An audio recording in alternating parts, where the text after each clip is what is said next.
И така.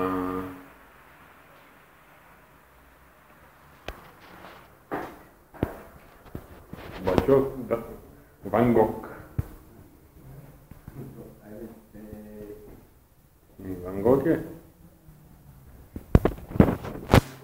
Сега този министъра, как му беше името, Бойчо?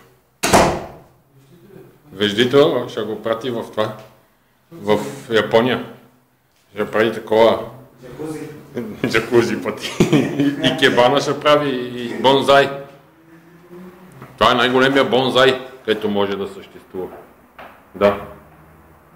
Джакузи ще прави, джакузи. Ще прави.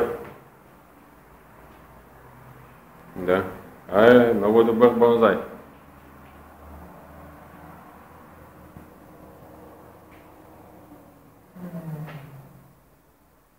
Това дърво го чакахме 11 години, доставка от Мозамбик. Забравили са маймуните само, сължата, ма те ще ги докарат. Тя е без маймуни, с маймуни всеки... Его Любчо ще го сложим за маймуна на дървото. Сега Бойчо ще му издълба една харлупа там. Да си събира лешници като катериците.